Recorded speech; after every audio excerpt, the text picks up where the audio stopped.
Greetings, my YouTube viewers.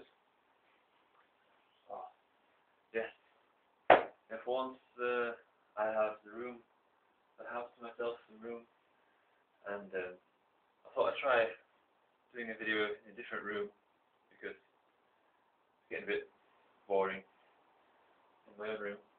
So here we are, there's lots of light and things, and an opportunity. I have like 30 minutes, all being well, to make a video. And today I thought I'd start with I'd do another talk, this time on the traveller John Leland, and because his story is so interesting. He lived in Tudor times.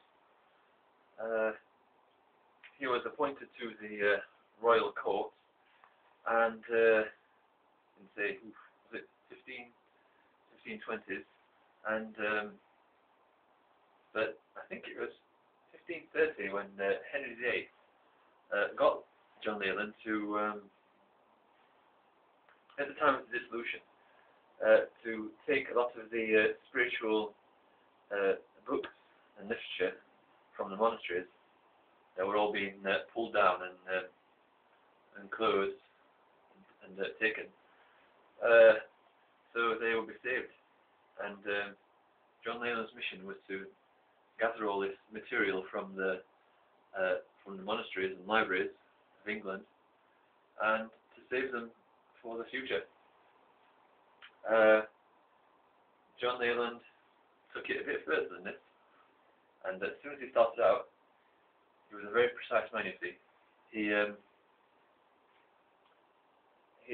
He made a very detailed study of not just the books, but the places, the roads, all the details that didn't exist at that time. In fact, he became a sort of map maker for that time. In fact, he's known as being the father of topography, map making, and he wasn't really a geographer, but he became one, really. And so he went through all this in detail, all the monasteries in a place, in a country that was changing. The face of England was changing, the landscape. He captured it, and that's why it's still read by many historians today, and it's hugely important. So he started out, and he must have found it very difficult, because it was all changing all at the same time. Because as all the monasteries were being closed down, it was the start of the biggest land grab since the Norman conquest. And for instance, say the monks who used to fish a lot because it was part of their diet, they usually kept away from meat a lot of the time, because they found that eating meat brought on lust and things. I don't know if that was true, but it weren't for any vegetarian reason, but for that reason. But when it was taken into agricultural land, it was drained, pools moved, so they were turned into fields, and the whole face was changing of England. But John Leland was a very religious person, and he believed in Henry VIII's new idea of Protestantism. It was the time he was getting married to Anne Boleyn and everything. But at the same time, he was going to monasteries, and they were looking after, say, 10 poor women. So there was a contradiction. The monasteries were doing good as well. And so this must have been on his mind.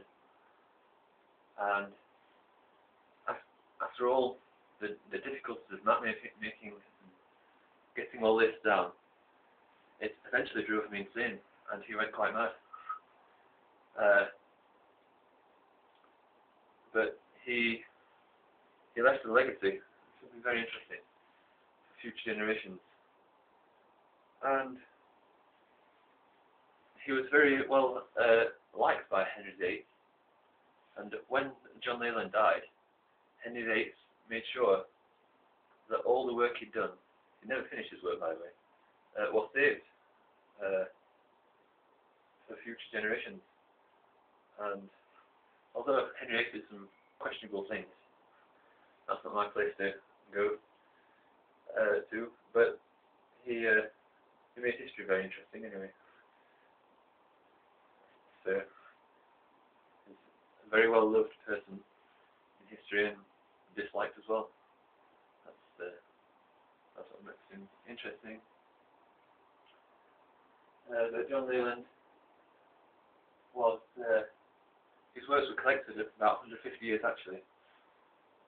Afterwards, he published about 1710. They were collected all together and then published.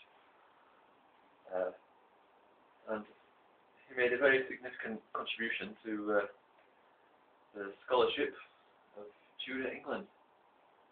And some parts of that Tudor England still exist.